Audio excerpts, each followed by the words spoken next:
You want me to start over again, how it started? Yeah, so you're Terra. I'm Terra, and about a year ago, Reed, he's a guy who likes to raise awareness for the homeless. Yeah. He did an interview with me, and we put it on Instagram. We actually got 7 million views. Wow. Yeah. And You're so, famous. yeah. And so through that, the gentleman that built this home, he used to be homeless himself. Yeah. He's doing well the last 5 years, but he seen my videos, and so he actually seeks me out to give me this first tiny home ever made. Wow. This was the prototype, and through that, living in it, I was able to help him make some changes after living in it, and also raise some money through the videos, which is how these other homes were built. Did you come to the streets? Well, I was actually if you could just hold it. Yeah. Oh, sorry. I was actually prescribed painkillers, and like most people, I abused them because they were highly addictive.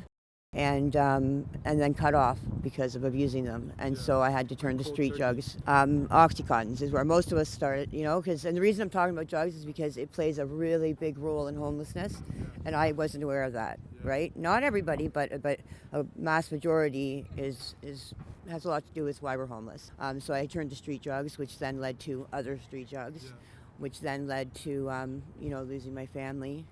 My family's still there. I have my family, but I can't, be a drug addict doing drugs every day, and I just can't merge both lives. You know what I mean? Yeah. And so, and that, in exchange, turned to me being, ashamed, embarrassed. Yeah.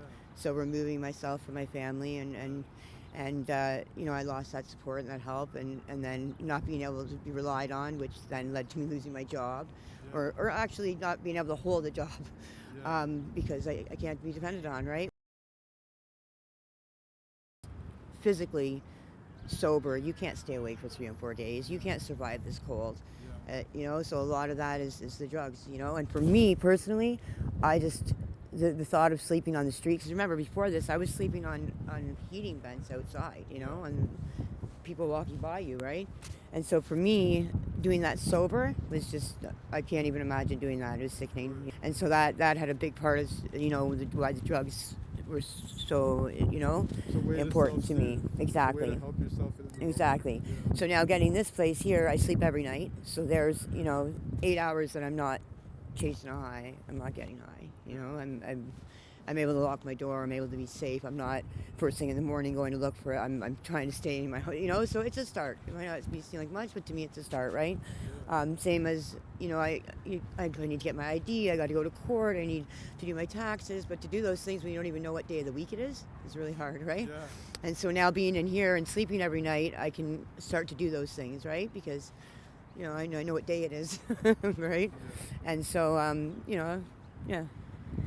And when I first came down here, homelessness wasn't something that was in my day-to-day life. I didn't live downtown. I didn't see it on a regular basis, so it wasn't something that I even really thought about, to be honest with you. I didn't give it much thought because it didn't affect my life in any way, So when I came down here, I was actually very angry with homeless people because of how messy they were, and leaving drug paraphernalia in the bathrooms, and crossing the street without waiting for the green light, and like that somebody's life could be lost because of that, and I thought, what's wrong with these people? Like, I wasn't there at that wasn't, I was just homeless, but I wasn't behaving like they were, and I just didn't get it.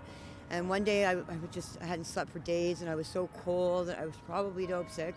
And one thing I've never done is litter. I just think it's so disrespectful. Like, as adults, we're supposed to be setting an example. Like, we live on this earth. It's just something I don't do.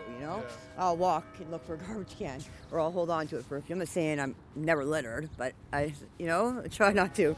And one day I was, now I used to be angry at homeless people for the littering, and I was walking down the street one day, and like I said, I probably hadn't slept for a few days. I was cold. I probably didn't have any drugs. I was just had it, and I had my garbage in my hand, and I just threw it on the ground. I didn't care about anything, let alone this garbage. You know what I mean? Like, I didn't care about anything at all.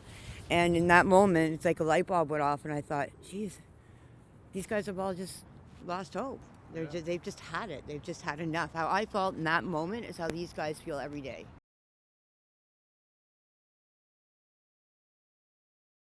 Something people often get wrong about homeless people. That they all have a story. You know what I mean? Like, they weren't always like that. Like, a lot of these people have accomplished a lot in life.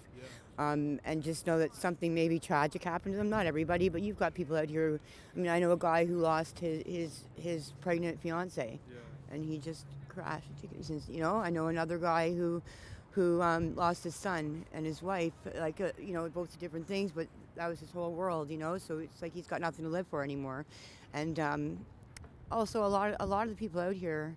You know, they've had some things happen to them even growing up. Like, it's been their lifestyle.